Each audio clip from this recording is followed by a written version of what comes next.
안녕하세요. 오늘 여러분께 제가 겪었던 인생의 쓰라린 경험을 나누려고 합니다. 이 이야기는 제가 제 삶에서 겪은 배신과 그 후의 복수에 관한 이야기입니다. 어쩌면 누군가에게는 위로가 될 수도 있고 또 누군가에게는 경고가 될 수도 있겠네요. 제 이름은 민준입니다. 올해 48살이고 평범한 회사원으로 열심히 살아왔습니다.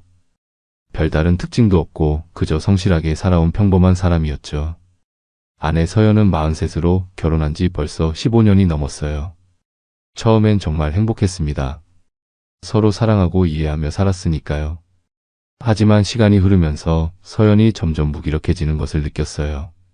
집에만 있고 친구도 만나지 않고 그저 핸드폰만 바라보며 시간을 보내더군요.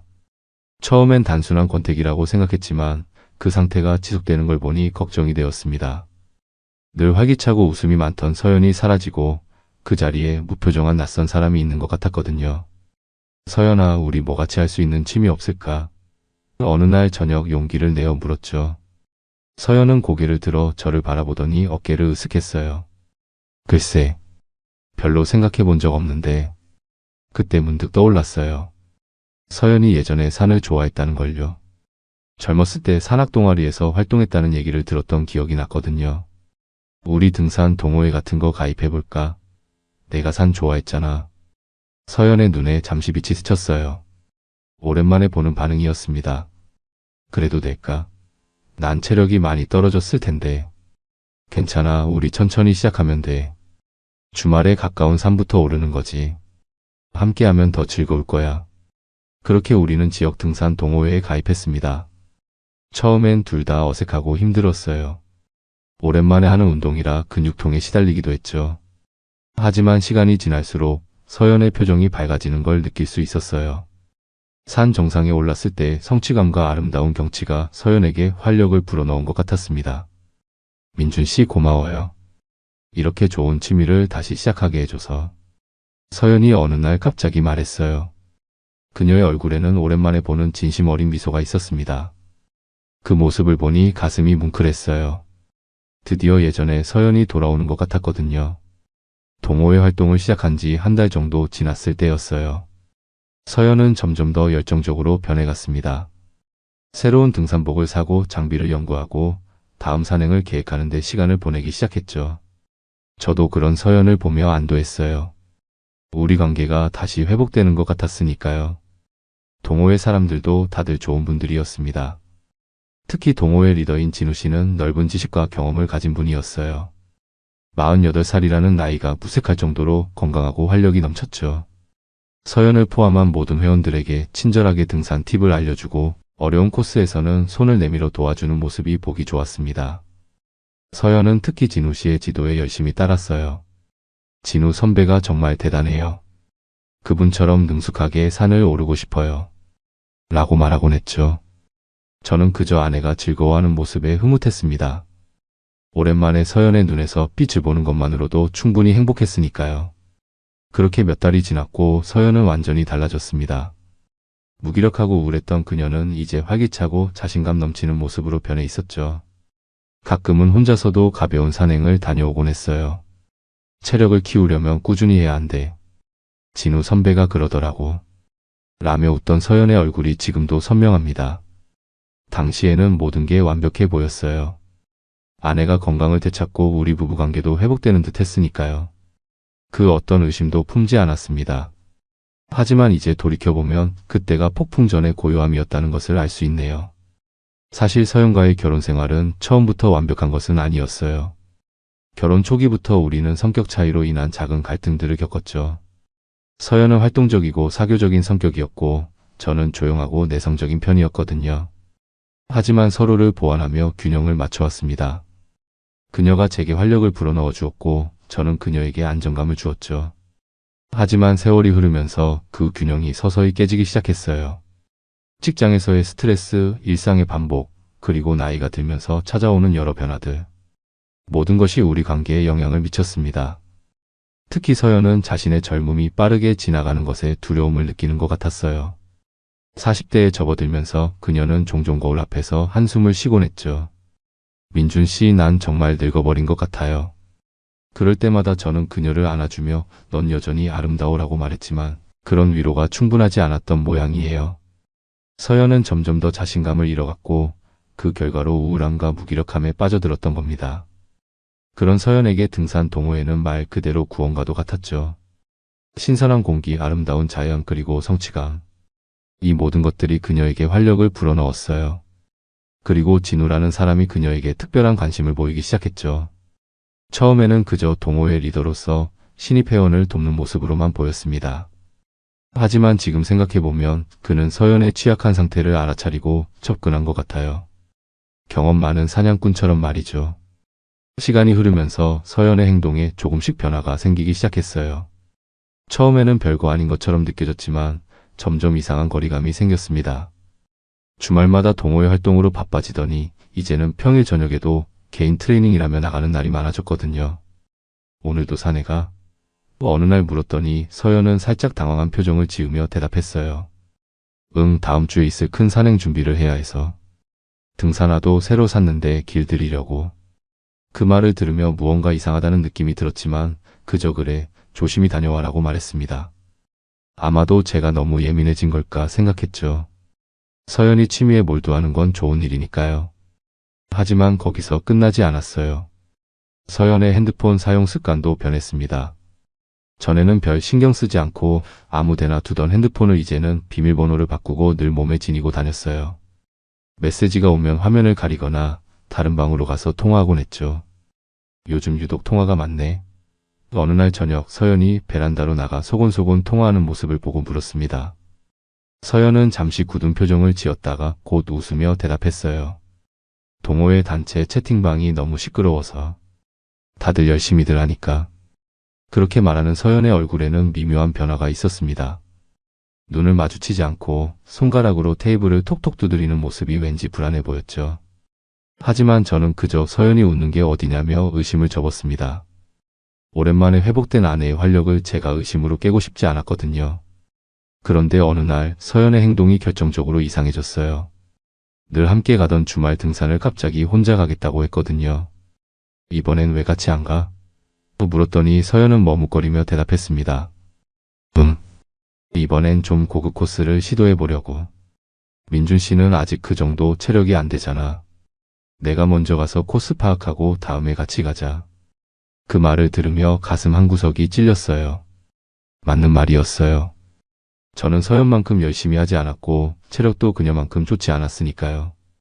하지만 동시에 뭔가 이상하다는 느낌이 강하게 들었습니다. 서연은 왜 갑자기 혼자만의 시간을 원하는 걸까요? 점점 더 빈번해지는 톡박 산행, 늦은 귀가, 그리고 불분명한 설명들. 이런 변화들이 쌓이면서 제 마음속에는 의심이 싹트기 시작했습니다. 그러나 저는 그런 감정을 억누르려 노력했어요. 아내를 의심하는 남편이라니 내가 너무 소심한 거 아닐까? 하고 자책하며 말이죠. 하지만 어느 날 서연이 샤워하러 간 사이 거실 테이블 위에 놓인 그녀의 가방에서 핸드폰이 울렸습니다. 보통은 절대 신경 쓰지 않았을 거예요. 하지만 그날따라 이상한 예감이 들었어요. 테이블에 놓인 핸드폰 화면에는 진우 선배라는 이름과 함께 메시지 일부가 보였습니다. 오늘도 너무 설레더라. 다음에는 더 멋진 곳으로.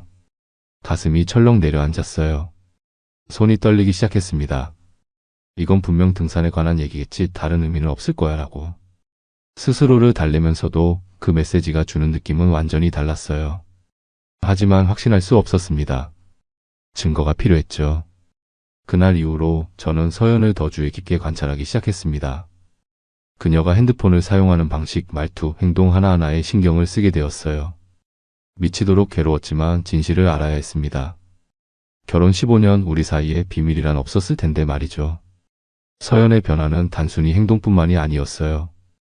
그녀의 옷차림도 달라졌습니다.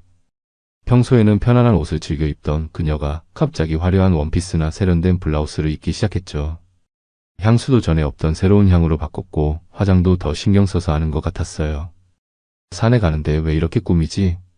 하는 의문이 들었지만 그저 기분 전환이려니 생각했습니다. 또한 서연의 귀가 시간도 점점 늦어졌어요. 처음에는 산행 후 뒤풀이가 있다고 했죠. 다음에는 동호회 회식이 있다고 했고 또 다음에는 동호회 친구들과 영화를 보고 온다고 했어요. 매번 다른 변명들. 하지만 그 모든 활동의 중심에는 항상 진우 선배가 있었습니다. 서연의 대화 속에서 그의 이름은 마치 주문처럼 자주 등장했죠. 진우 선배가 이 코스를 추천했어요. 진우 선배가 이 음식점이 맛있다고 했어요.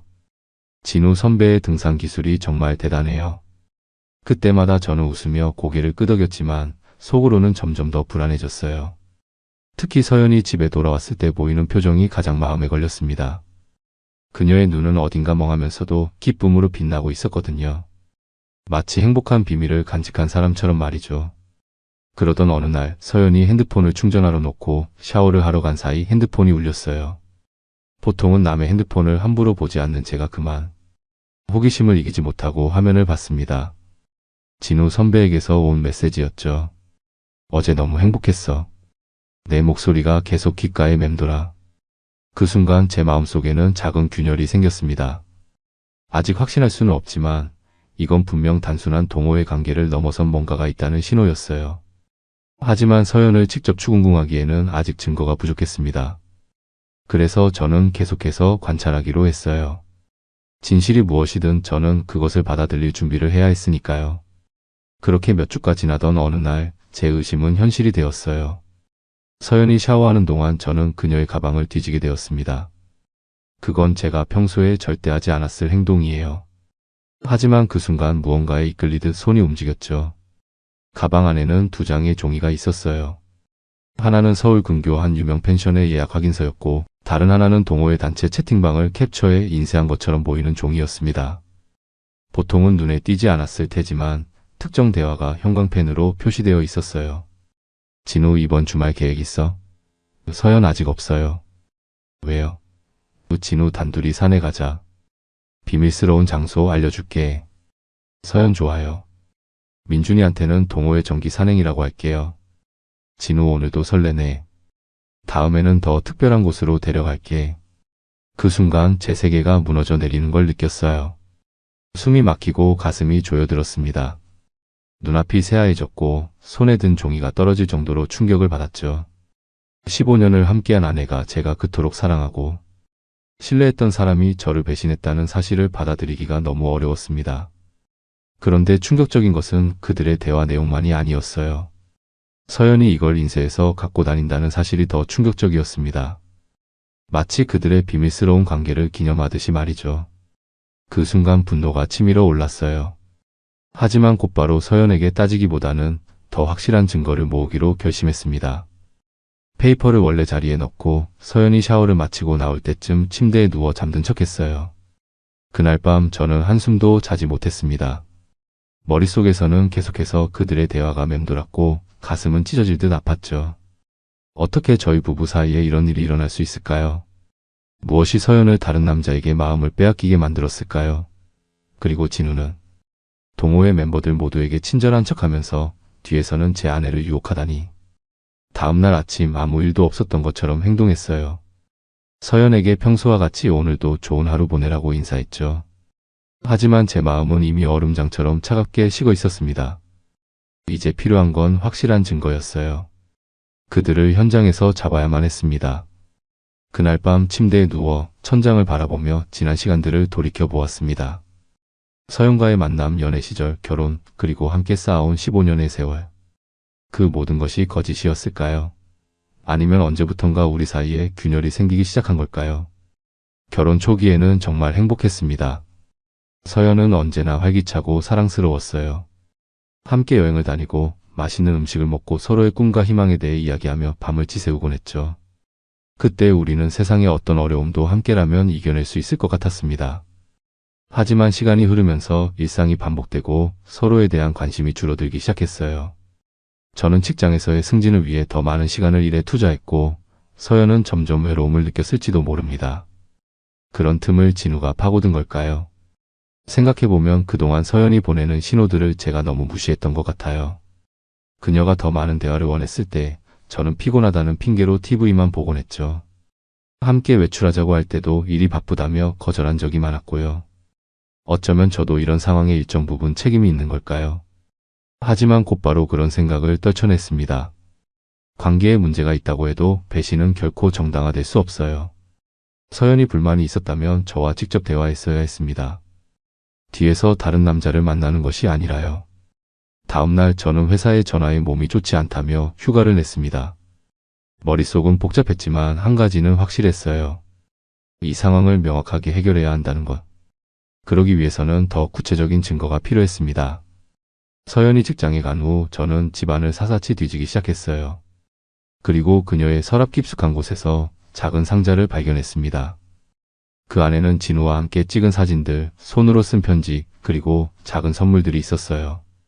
편지에는 우리만의 비밀이라는 문구가 반복해서 등장했고, 사진 속 두 사람은 행복하게 웃고 있었습니다. 그 모습을 보는 순간 마지막 남은 의심마저 사라졌어요. 이것은 명백한 불륜이었습니다.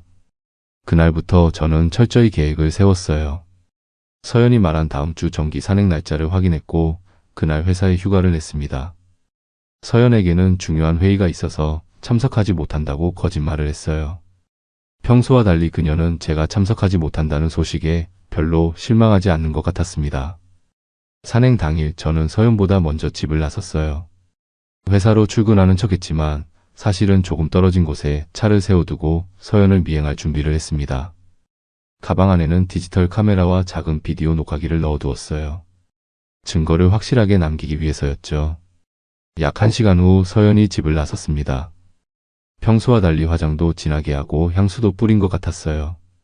등산을 간다면서 왜 그렇게 치장을 했을까요? 서연은 택시를 타고 어딘가로 향했고 저는 조심스럽게 그 택시를 따라갔습니다. 택시는 산 입구가 아닌 한 고급 카페 앞에 서연을 내려주었어요. 그곳에는 진우가 기다리고 있었습니다. 서연이 진우에게 다가가자 진우는 그녀를 반갑게 끌어안았어요. 그 모습을 보는 순간 제 가슴 속에 있던 마지막 희망마저 무너져 내렸습니다. 그래도 혹시나 하는 마음에 그들이 진짜 산행을 위해 만난 것일지도 모른다는 생각을 해봤어요. 하지만 곧 그들은 카페에서 나와 진우의 차를 타고 어딘가로 향했습니다. 저는 신중하게 거리를 유지하며 그들을 따라갔어요. 산으로 향하는 길이라면 모를까 그들이 향한 곳은 제가 서연의 가방에서 봤던 바로 그 펜션이었습니다. 밖에서 기다리며 촬영을 시작했어요. 약 30분 후 진우와 서연이 함께 펜션을 나와 근처 산책로로 향했습니다. 그들은 손을 잡고 걸었고 가끔씩 서로를 바라보며 웃었어요. 그리고 한적한 곳에 이르자 진우는 서연을 끌어안고 키스했습니다. 그 순간 머릿속에서 뭔가가 끊어지는 느낌이었어요. 저는 그 장면을 카메라에 담았습니다. 손이 떨려서 화면이 흔들렸지만 두 사람의 모습은 명확하게 찍혔어요. 더는 볼 필요도 없었습니다. 이미 충분한 증거를 확보했으니까요. 저는 그들을 더 지켜보지 않고 그 자리를 떠났습니다. 차 안에서 얼마나 오랫동안 울었는지 모르겠어요. 분노, 배신감, 슬픔이 한꺼번에 밀려왔습니다. 15년이라는 세월이 한순간에 무너져 내리는 것 같았어요.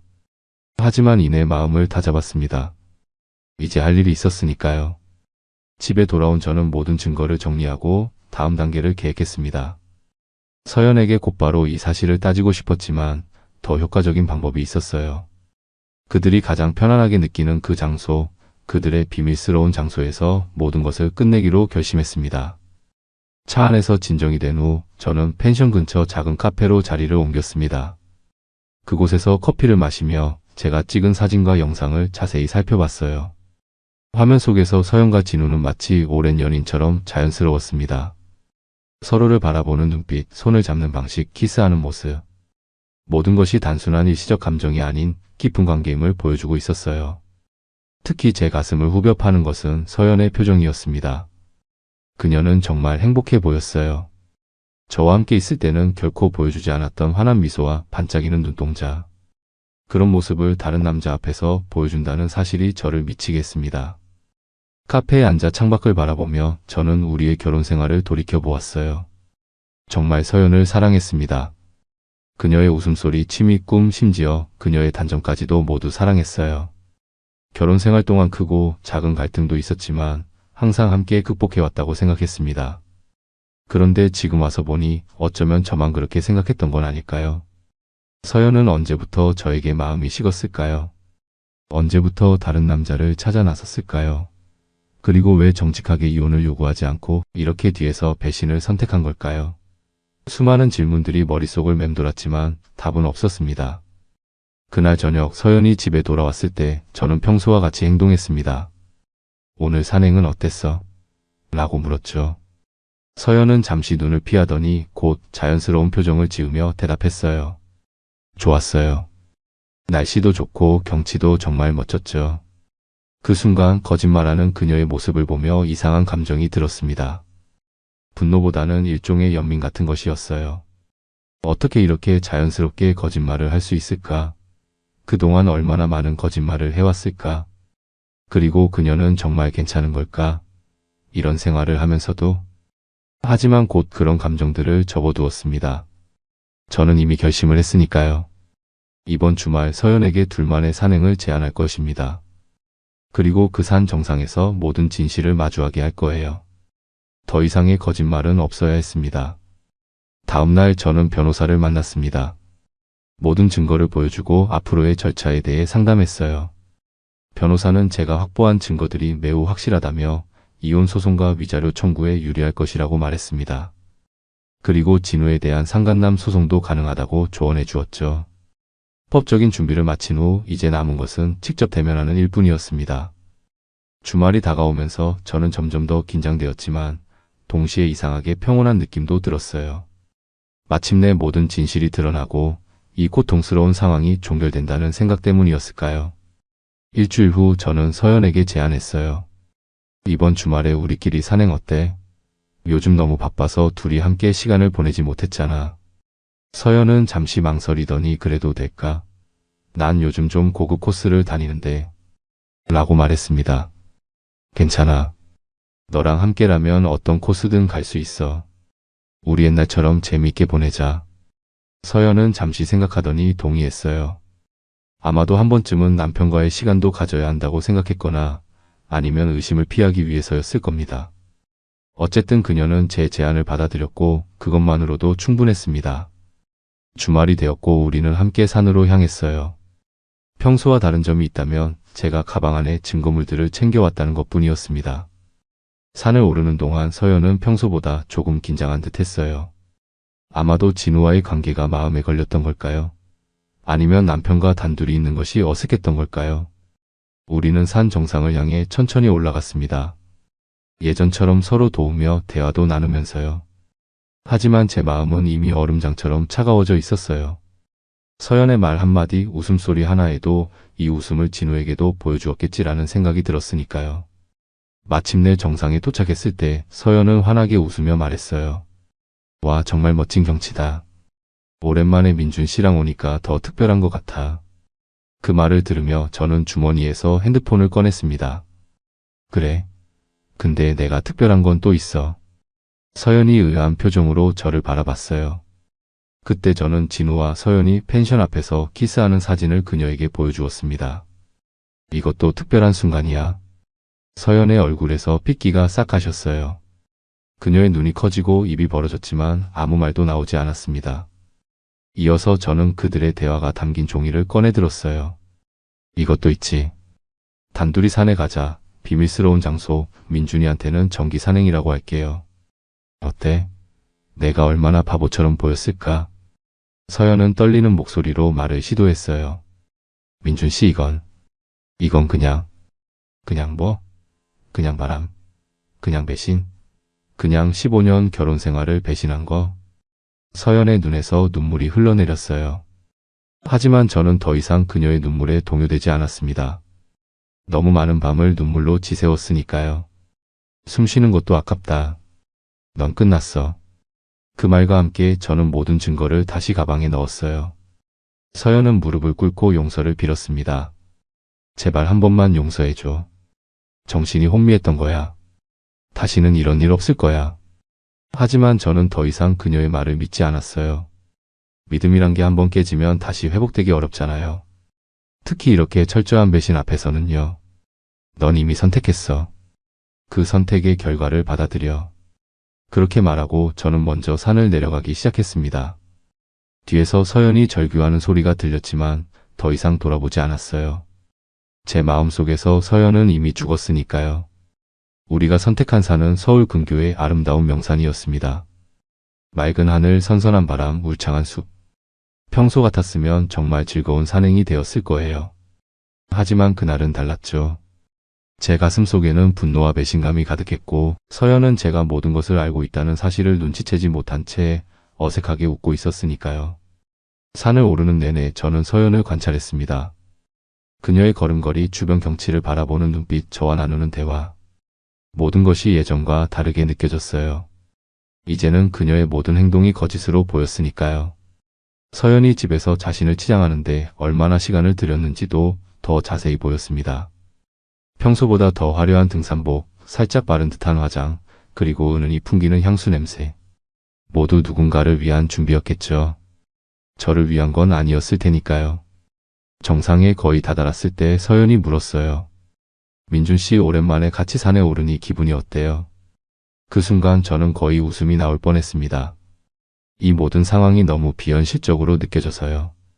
15년 동안 함께 살아온 사람이 저를 배신하고 지금은 아무 일 없다는 듯이 대화를 나누고 있다니요. 하지만 참았습니다. 곧 모든 것이 드러날 테니까요. 정상에 도착했을 때 주변에는 다른 등산객들도 있었습니다. 하지만 저는 조금 떨어진 바위가 있는 곳으로 서연을 이끌었어요. 그곳에서는 아름다운 전망을 볼 수 있었고 또한 다른 사람들의 시선에서도 벗어날 수 있었죠. 서연이 경치를 바라보며 말했을 때 저는 마음을 다잡았습니다. 이제 돌이킬 수 없는 순간이 왔어요. 핸드폰을 꺼내 그녀에게 사진을 보여주는 순간 모든 것이 달라질 테니까요. 하지만 주저하지 않았습니다. 진실을 마주하는 것, 그것이 제가 할 수 있는 유일한 일이었으니까요. 집에 돌아온 후 저는 즉시 행동에 옮겼습니다. 이미 준비해둔 이혼 소송 서류와 진우를 상대로 한 상간남 소송 서류를 법원에 제출했어요. 변호사와도 미리 상담을 마친 상태였고 모든 증거도 확보해 놓았습니다. 이제 그들이 받을 법적 책임을 피할 방법은 없었어요. 서연은 몇 차례 집에 찾아와 울며 용서를 빌었지만 저는 단호하게 거절했습니다. 변호사를 통해 이야기하자는 말만 반복했어요. 진우도 한번 찾아왔더군요. 뻔뻔하게도 오해가 있었다며 말이죠. 하지만 모든 증거를 보여주자 더 이상 할 말이 없었나 봐요. 곧바로 돌아갔으니까요. 소송이 진행되면서 점점 더 많은 사실이 드러났습니다. 서연과 진우의 관계는 단순한 일시적 감정이 아니었어요. 거의 6개월 동안 지속된 불륜이었고 그들은 수시로 펜션에서 만났더군요. 그 사실을 알게 되었을 때 저는 또 한 번 가슴이 무너지는 느낌이었습니다. 6개월이라는 시간 동안 제가 얼마나 바보 같았을까요? 하지만 그건 시작에 불과했어요. 제가 변호사를 통해 소송을 진행하는 동안 동호회 회원 중 한 명이 저에게 연락을 해왔습니다. 그분은 진우가 예전에도 다른 여성 회원들에게 비슷한 접근을 했었다는 사실을 알려주었어요. 그야말로 직업적인 바람둥이였던 거죠. 민준 씨, 사실 저희 동호회에서 진우 씨에 대한 소문이 좀 있었어요.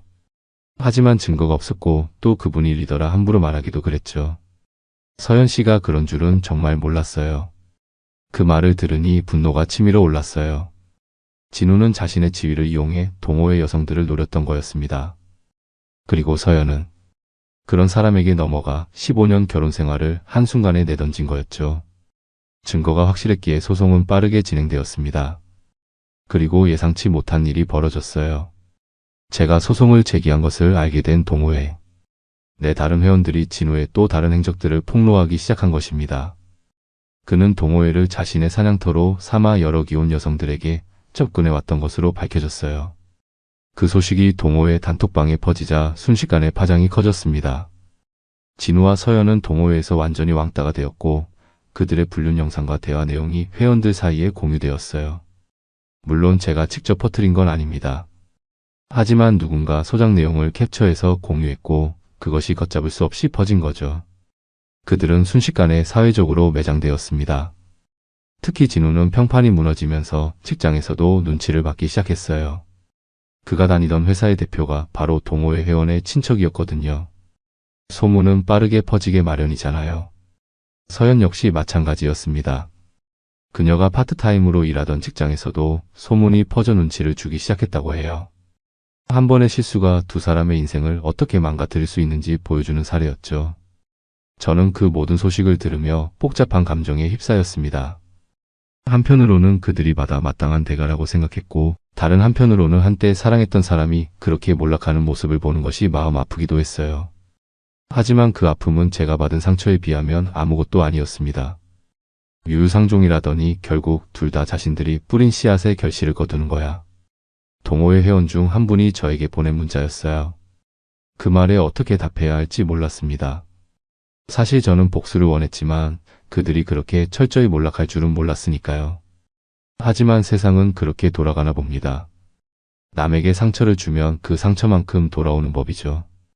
소송을 진행하면서 저는 마치 인생에서 새로운 장을 펼치고 있는 듯한 느낌을 받았습니다. 이혼은 끝이 아니라 새로운 시작이었어요. 15년이라는 시간이 아깝기도 했지만 그보다 앞으로 제게 남은 시간이 더 중요하다는 생각이 들었습니다. 서연이라는 거짓된 관계에서 벗어나 진정한 자유를 찾는 과정이었던 거죠. 변호사는 제가 확보한 증거가 매우 강력하다며 이혼 절차가 빠르게 진행될 것이라고 말했습니다. 또한 진우를 상대로 한 상간남 소송에서도 충분한 배상금을 받을 수 있을 거라고 했어요. 하지만 저에게 중요한 건 돈이 아니었습니다. 정의였어요. 그들이 저에게 준 고통만큼의 대가를 치르게 하는 것, 그것이 제가 원하는 것이었습니다. 법정에서 서연과 진우를 마주했을 때 그들의 모습은 이전과는 완전히 달랐어요. 자신감 넘치던 진우는 초라한 모습으로 고개를 숙이고 있었고 서연은 눈이 퉁퉁 부어 있었습니다. 그들을 바라보는 순간 이상하게도 승리감보다는 일종의 공허함이 느껴졌어요. 하지만 곧 그 생각을 떨쳐냈습니다. 제가 그들에게 느껴야 할 감정은 연민이 아니라 정의의 실현이었으니까요. 소송이 진행되는 동안 더 많은 사실들이 밝혀졌습니다. 진우는 서연뿐만 아니라 동호회의 다른 여성 회원들에게도 접근하고 있었어요. 그것도 같은 시기에 말이죠. 완전히 2중 3중의 배신이었습니다. 그 사실이 밝혀졌을 때 서연의 모습은 보지 못했지만 상상만으로도 그녀가 얼마나 충격을 받았을지 짐작할 수 있었어요. 자신이 특별하다고 믿었던 관계가 사실은 여러 관계 중 하나였다는 사실을 알게 된다면 누구라도 무너지겠죠. 실제로 얼마 지나지 않아 서연이 진우에게 버림받았다는 소식을 들었습니다. 소송이 본격화되자 진우는 자신의 상황만 모면하려 했던 거죠. 그는 변호사를 통해 서연과의 관계를 부인하려 했고 모든 책임을 서연에게 돌리려 했다고 해요. 그녀가 먼저 접근했다. 내가 거절했지만 계속 유혹했다 같은 뻔한 변명들이었죠. 물론 제가 확보한 증거들 앞에서는 그런 변명이 전혀 통하지 않았습니다. 하지만 그런 모습을 보며 진우라는 사람의 본 모습이 더욱 선명하게 드러났어요. 동호회에서는 이미 진우의 평판이 바닥을 쳤습니다. 다른 여성 회원에게도 접근하다 망신당한 일이 여러 번 있었다고 해요. 한 회원은 진우가 보낸 문자들을 모두 공개했는데 서연에게 보낸 것과 거의 똑같은 내용이었다고 합니다. 설렌에 특별한 곳으로 데려가기 같은 식상한 문구들이 반복되어 있었죠. 그런 사실이 알려지자 진우는 동호회에서 완전히 매장되었어요. 리더 자리에서 쫓겨나는 것은 물론이고 아무도 그와 어울리려 하지 않았습니다. 그의 명예는 땅에 떨어졌고 사회적으로도 큰 타격을 입었어요. 서연 역시 마찬가지였습니다. 진우에게 버림받은 후 그녀는 주변의 모든 인맥까지 잃게 되었어요. 동호회 사람들은 물론이고 지인들까지도 그녀를 멀리했다고 합니다. 불륜이라는 것이 그런 거겠죠.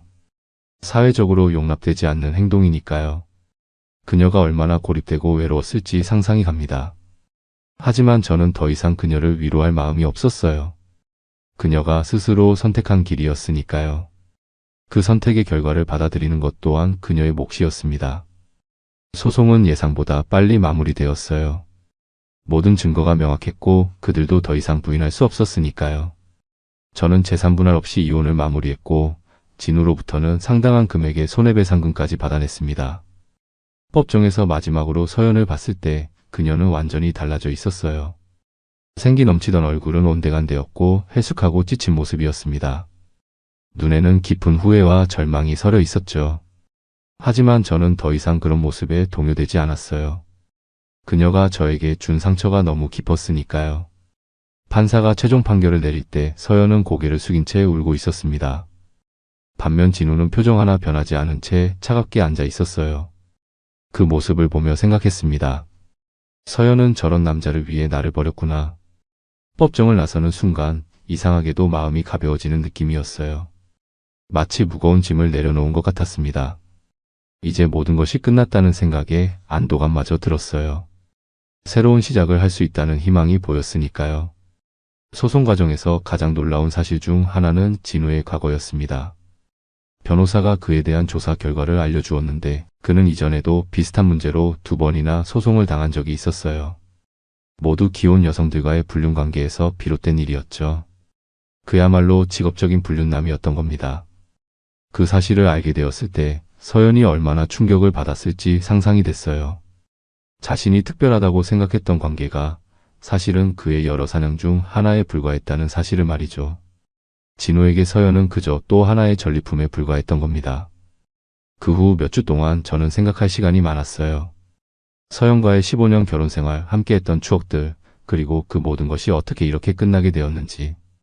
때로는 분노가 치밀어 올랐고 때로는 깊은 슬픔에 잠기기도 했습니다. 하지만 시간이 지나면서 저는 점점 더 강해지고 있다는 것을 느꼈어요. 이 모든 과정은 고통스러웠지만 어쩌면 필요한 경험이었는지도 모릅니다. 거짓된 관계 속에서 살아가는 것보다 진실을 마주하고 새로운 출발을 하는 것이 훨씬 나은 선택이었으니까요. 그리고 무엇보다 저는 이제 더 이상 누군가의 거짓말에 속지 않을 만큼 강해졌습니다. 손해배상금으로 받은 돈의 일부는 저 자신을 위해 사용했어요. 오랫동안 미루어왔던 취미활동, 여행, 그리고 자기계발에 투자했죠. 특히 등산. 서연과 함께 시작했던 그 취미를 저는 계속 이어나갔습니다. 이제는 혼자서 더 높은 산을 오르며 말이죠. 이혼 후 1년이 지났습니다. 그동안 많은 일이 있었어요. 서연에 관한 소식은 가끔씩 들려왔습니다. 그녀는 알바를 전전하며 힘겹게 살아가고 있다고 해요. 한때 안정적인 가정과 남편이 있었는데 순간의 감정에 모든 것을 잃어버린 거죠. 진호의 상황은 더 심각했습니다. 상간남 소송으로 인한 거액의 배상금 때문에 그는 경제적으로 큰 타격을 입었어요. 게다가 회사에서도 결국 잘렸다고 합니다. 불륜 스캔들이 회사 이미지에 악영향을 미친다는 이유였죠. 그는 결국 신용불량자로 전락했다고 해요. 두 사람 모두 한순간의 실수로 인생이 송두리째 바뀌어 버린 겁니다. 배신의 대가는 생각보다 훨씬 컸던 거죠. 때로는 이런 생각이 들었어요. 내가 너무 가혹했나? 라고요. 하지만 곧 그런 생각을 떨쳐냈습니다. 그들이 저에게 준 상처를 생각하면 충분히 받아 마땅한 결과였으니까요. 저는 그동안 제 삶을 재건하는 데 집중했습니다. 새로운 취미를 찾고 일에 몰두하며 홀로 있는 시간을 즐기는 법을 배웠어요. 처음에는 외로움이 많이 찾아왔지만 점차 혼자만의 시간이 주는 자유로움과 평화를 느끼게 되었습니다. 그리고 가장 큰 변화는 다시 산에 오르기 시작했다는 거예요. 처음에는 서연과의 추억 때문에 망설였지만 산이 제게 준 위안과 평화를 포기하고 싶지 않았습니다. 산은 죄가 없었으니까요. 처음으로 혼자 산에 올랐을 때 정상에서 바라본 풍경은 그 어느 때보다 아름다웠어요. 마치 새로운 시작을 축복해주는 것 같았습니다. 그곳에서 저는 깨달았어요. 인생에는 오르막과 내리막이 있고 때로는 험한 바위와 절벽도 있지만 그 모든 것을 지나면 결국 아름다운 풍경이 기다리고 있다는 것을요. 손해배상금으로 받은 돈의 일부로 저는 고급 등산 장비를 구입했습니다. 최고급 등산화, 뛰어난 기능성의 등산복, 그리고 여러 장비들이요. 이제 더 높은 산, 더 어려운 코스에 도전할 준비가 되었다는 느낌이었습니다. 오늘도 저는 산에 오릅니다. 혼자서요. 하지만 외롭지 않아요. 오히려 더 자유롭게 느껴지니까요. 새로 산 고급 등산화를 신으며 저는 혼잣말을 합니다. 짐은 버리고 정상에 오르는 거야. 그렇습니다. 서연과 진우라는 짐을 버리고 저는 이제 제 인생의 정상을 향해 나아가고 있어요. 그들은 자신들이 뿌린 씨앗의 열매를 거두며 비참한 나날을 보내고 있겠죠. 하지만 저는 더 이상 그들을 돌아보지 않습니다. 앞으로만 보고 나아갈 뿐이에요. 가끔은 그들이 어떻게 지내는지 궁금할 때도 있습니다. 하지만 그건 단순한 호기심일 뿐 더 이상의 감정은 없어요. 그들은 이미 제 과거의 일부일 뿐입니다. 현재 저는 그 누구보다 당당하게 그리고 자유롭게 살아가고 있으니까요. 지인들은 제게 새로운 만남을 권하기도 합니다. 하지만 저는 아직 그럴 준비가 되지 않았어요. 지금은 저 자신에게 집중하고 싶거든요. 언젠가 때가 되면 새로운 사람을 만날 수도 있겠죠. 하지만 지금 이 순간 저는 혼자인 것이 더 행복합니다. 그리고 무엇보다 제가 받은 상처를 통해 많은 것을 배웠어요. 신뢰의 중요성 그리고 배신의 대가가 얼마나 큰지를요. 이 경험이 저를 더 강하게 만들었다고 생각합니다. 이제 저는 그 어느 때보다 단단한 사람이 되었으니까요. 얼마 전 우연히 서연을 마주친 적이 있었습니다. 거리에서 알바를 하고 있더군요. 예전에 화려했던 모습은 온데간데였고 지친 얼굴로 전단지를 나눠주고 있었어요. 잠시 눈이 마주쳤을 때 그녀의 눈에는 놀람과 부끄러움 그리고 후회가 가득했습니다. 저는 그저 가볍게 고개를 끄덕이고 지나쳤어요. 더 이상 분노나 미움은 없었습니다. 그저 한때 제 인생의 일부였던 사람을 향한 담담한 마음뿐이었죠. 그날 밤 집으로 돌아오는 길에 묘한 생각이 들었어요. 결국 우리는 모두 자신의 선택에 따른 결과를 살아가는구나. 진우에 대한 소식도 들었습니다. 그는 결국 서울을 떠나 지방의 작은 도시로 이주했다고 해요. 그곳에서 소규모 가게를 운영하며 근근히 살아간다고 합니다. 예전에 화려했던 생활은 꿈처럼 사라졌죠. 상간남 소송으로 인한 배상금과 사회적 매장이 그를 철저히 무너뜨린 겁니다. 어떤 의미에서는 이것이 바로 사이다 같은 복수의 완성이 아닐까 싶어요. 제가 직접 그들을 무너뜨린 것이 아니라 그들이 자신의 행동으로 인해 스스로 무너진 것이니까요. 법적인 책임을 묻는 것, 그것이 제가 할 수 있는 최선의 복수였습니다. 그리고 그 결과는 예상보다 더 큰 파장을 불러일으켰죠. 오늘 아침 저는 새로운 등산화를 신고 또 한 번 산에 올랐습니다. 이번에는 더 높은 봉우리, 더 어려운 코스를 선택했어요. 힘들었지만 정상에 올랐을 때의 그 성취감은 말로 표현할 수 없었습니다. 넓게 펼쳐진 풍경을 바라보며 저는 다시 한번 깨달았어요. 인생도 이와 같다는 것을요. 때로는 가파른 오르막이 있고 때로는 미끄러운 내리막이 있습니다. 가끔은 길을 잃기도 하고 때로는 예상치 못한 장애물을 만나기도 하죠. 하지만 포기하지 않고 계속 나아가면 결국에는 모든 것을 내려다볼 수 있는 정상에 도달할 수 있습니다. 그리고 그때 비로소 그 모든 어려움이 같이 있었다는 것을 알게 되는 거죠.